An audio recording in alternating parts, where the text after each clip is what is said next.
A language model does not generate an entire answer and then send it. It produces one token at a time. Each token is a word fragment, a word, or a punctuation mark. Streaming lets your application display each token as it arrives instead of waiting for the final word. For a 10-second generation, streaming means the user reads the first sentence after 1 second, instead of waiting 10. In this episode, we build the full stack from token to browser.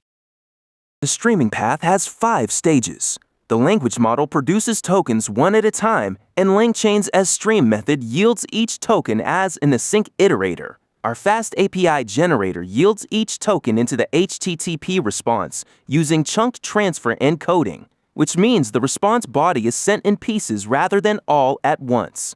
The browser receives each piece through the Fetch API as it arrives, and a small piece of JavaScript appends it to the page. No WebSocket, no polling, just a single long-lived HTTP connection. Server-sent events is a simple text protocol built on top of HTTP. Each event is the word data, followed by a colon, the payload, and 2 new lines. The browser has a native event source API that parses this format automatically. We also define a special done event containing the string done in square brackets to signal that generation is finished, and an error event as a JSON string for error handling. Server-sent events are one-directional, server to client, which is exactly what RAG streaming needs. The SSE generator iterates over tokens from the chain's asStream method. Each token is wrapped in a JSON object and formatted as an SSE event with the data prefix and double nil-line suffix. After all tokens are yielded, we send the done signal. If anything throws an exception during generation, we catch it and send an error event instead of crashing the stream silently. The client can parse all 3 event types and handle each appropriately. The FastAPI endpoint passes the generator to streaming response with media type as text/event stream. The 2 headers are important. Setting cache control to no cache prevents any proxy from buffering the response. Setting the xexil buffering to no disables buffering in Nginx specifically, which is the most common reverse proxy in front of Python services.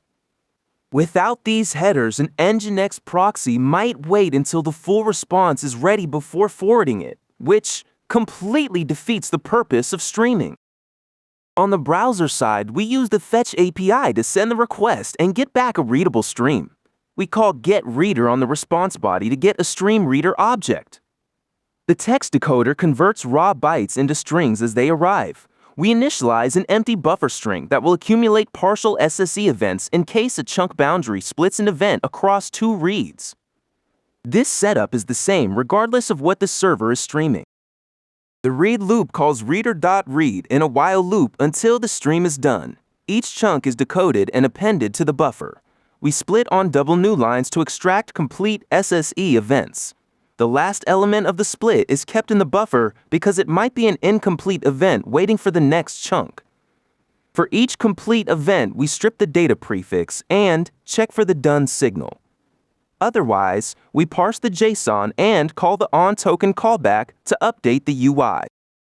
The typing indicator is a simple UI element shown while waiting for the first token. We clear the output and show the indicator before starting the stream. The onToken callback hides the indicator on the first token received and appends each subsequent token to the output text. The model takes a moment to retrieve context and start generating.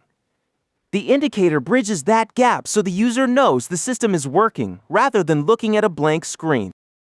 5 production tips for streaming. Always set both cache control and xaxle buffering headers, or Nginx will buffer silently. Send a heartbeat event every 15 seconds on long-running generations to prevent load balancers from closing the connection due to inactivity. Set a server-side timeout so a stalled language model call does not hold a connection open forever. Store the completed answer in the semantic cache after streaming finishes. And always test with a slow network throttle in browser developer tools to catch buffering problems that are invisible on local host.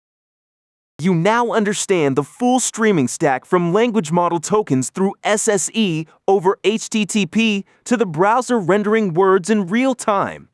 In the next episode, we take a significant step forward with Agentic RAG. Instead of a single fixed retrieval and generation pass, an agentic system decides whether to retrieve, what to retrieve, and when it has enough information to answer. Subscribe so you do not miss it. See you in the next one.